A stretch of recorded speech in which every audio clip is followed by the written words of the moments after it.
Imagine you're a globetrotter in the 10th century. First, you journey through the mighty Song dynasty in China. Next, you explore the grand courts of the Cholas and Rashtrakutas in India. After traversing the powerful Islamic caliphates of the Middle East in cities like Baghdad and Cairo, you visit Africa. And finally, you reach the towns of Western Europe. Now, if someone asked you to predict back then which of these places will lead the world into an age of enlightenment and then the industrial age in the next 600 years, according to historians, the safest bet would have been the Abbasid Caliphate under Middle East, in an era known as the Golden Age of Islam. China could have been another strong candidate, and maybe Indian subcontinent of 10th century too at a stretch. But based on what you would have seen in Europe compared to these places, nobody in their right mind would have bet on Europe to be the place where industrialization will take place first. But fast forward to the late 18th century and the picture flips entirely. Europe is dominating the world technologically and economically, while the Middle East is nowhere in the picture. So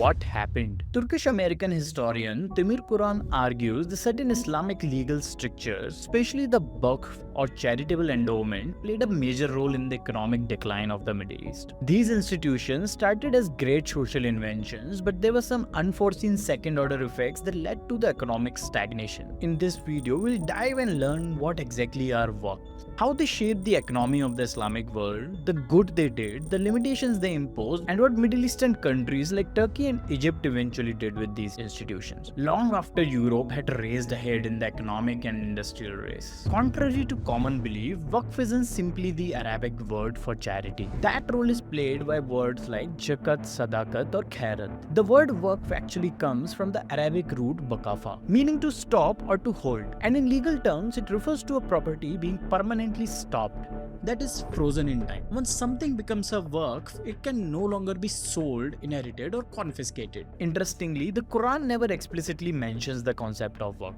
Instead, its justification in Islamic law rests primarily on hadiths, sayings and actions attributed to the Prophet Muhammad and his companions. One key hadith tells about Caliph Umar I, who asked the Prophet how to use a piece of land in a way that would please God, to which the Prophet replied, "Make the property immovable, not subject to sale, gift, or inheritance, and give its revenue to the poor." The idea took root during a time of dramatic expansion. Within just a century of Prophet's death, the Arab Islamic Empire spanned an immense swath of land across the Middle East. As the Islamic world grew, so did the need for unified legal principles. Many scholars believe that hadith supporting Waqf likely gained traction as a way to legitimize and regulate the increasing number of haphazardly established foundations. In the uncertain political environment of that time, where rulers could change or confiscate property at will or levy heavy taxes, wealthy individuals found a clever workaround. By turning their estates into waqfs and dedicating them to noble causes under Islamic law, they could shield their immovable assets. These properties, now legally bound by the founder's terms and insulated from state interference, became untouchable. There was another thorny issue that waqfs helped avoid: Islamic inheritance laws. The Quran lays out some of the most detailed rules on inheritance of any legal system in the ancient world.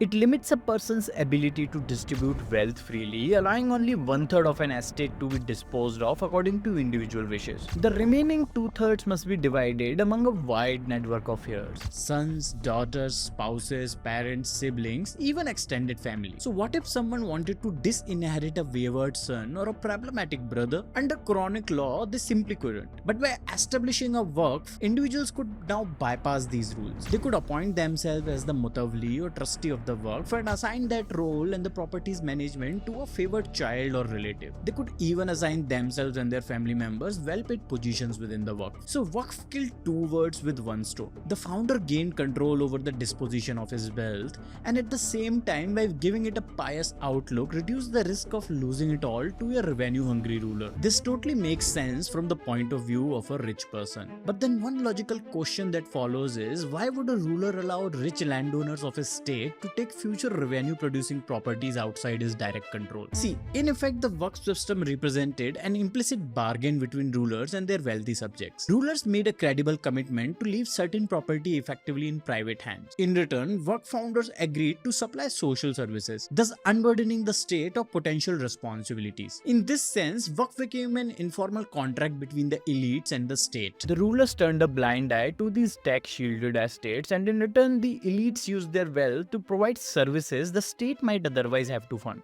A decentralized welfare model rooted in religion and tradition. And the scale of some of the Waqfs in Middle East was staggering to say the least. Take Hurrem Sultan, the powerful wife of Ottoman Sultan Suleiman the Magnificent, known in Europe as Roxelana. She established a Waqf to fund a massive charitable complex in Jerusalem that runs to this day, which include the revenue of 26 villages, shops, markets, flour mills, soap factories and bathhouses spread across Palestine and Lebanon. The revenues fed a soup kitchen, supported a mosque and hosted pilgrims. And it was not like all these works were all about promoting Islam. There's even a 17th century account of a Jewish traveler who noted how during his journey from Egypt to Istanbul, he and his companions stayed at Waqf-supported inns open to travelers of all faiths. A study of the Turkish Waqfs founded in the 18th century shows that only 29% served a strictly religious function, and that an additional 25% supported schools that taught religion along with other subjects. The rest were worldly Waqfs that financed essentially secular purposes. A similar study of the Waqfs founded in Aleppo around the same time shows that about 35% supported places of worship or religious schools. Over centuries, Waqfs truly played a vital role in the social and economic fabric of the Middle East. They funded everything from education to healthcare to hospitality. But who would have known that these semi-charitable institutions would become a bottleneck for the economic and social development of the same societies in the modern era? So how could an institution that once channeled vast amounts of private wealth into schools, hospitals, fountains, pilgrimages and orphanages across the Islamic world end up contributing to the economic stagnation of the Middle East? It sounds counterintuitive, but here's how it happened. Frozen purposes. At its core, the Waqf was built to last forever, and that became its biggest flaw. The founding terms of a Waqf were locked in stone, whether it was meant to fund a school, a water fountain, or even street oil lamps. Once the founder laid out the rules, these rules had to be followed for eternity. So imagine a Waqf established to light the streets with oil lamp in 16th century. When electric lighting became the norm in the world, those funds could not be diverted to upgrade the system. Instead of evolving with time, the Waqfs got trapped in the past, pouring money into obsolete services while new needs went unmet.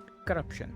Unlike modern institutions, Waqfs had no board, no shareholders, no internal mechanisms for reform. Everything rested in the hands of the mutawalli, the trustee, and their only accountability came from Islamic judges enforcing the original deed. If the trustee was corrupt, incompetent, or just plain lazy, there wasn't much anybody could do. Removing them required litigation, which was rare and very complicated. In short, there were few checks on abuse and no tools for reinvention. Fragmentation.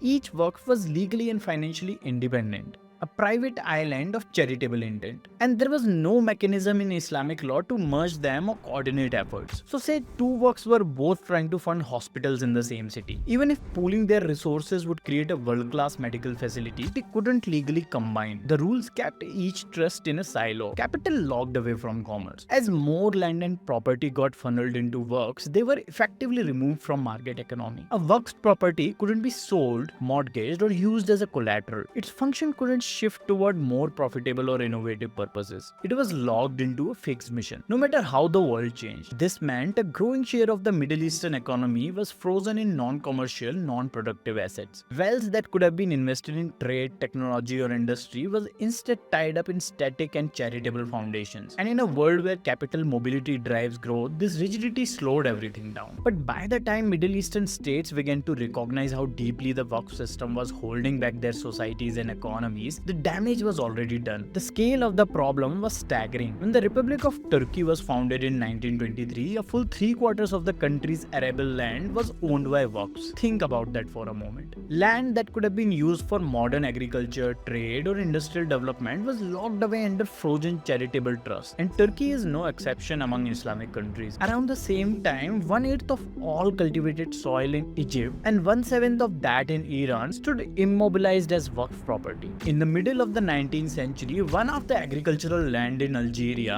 and in 1883, 1/3 of that in Tunisia was owned by Waqfs. Even Greece, under Ottoman rule in 1829, had nearly 1/3 of its landmass marked as Waqf. And perhaps most revealing of all, by the late 18th century, the combined income of over 20,000 Waqfs operating across the Ottoman Empire was estimated to be 1/3 of the empire's total state revenue. So this wasn't just a few isolated foundations. This was a parallel financial ecosystem, one that rivaled and often bypassed the state itself. And the cracks were visible even to contemporaries. As early as 1630, an Ottoman palace advisor named Toci Bey wrote a powerful treatise urging the state to take action. In his words, Waqfs were just clever legal tricks to preserve and grow family fortunes, while only pretending to serve public good. And his call was clear: bring these Waqfs back under the state's control. So did the Waqfs reform with time? The real turning point came in 1839, when the Ottoman government issued a sweeping decree. All Waqfs across the empire were to be attached to a central imperial ministry. This was revolutionary. It directly challenged the core religious principle that a Waqf founder's wishes were sacred and unchangeable. Now, Waqf revenues could be redirected according to state priorities, not family dynasties. In Egypt, the ambitious modernizer Mohammed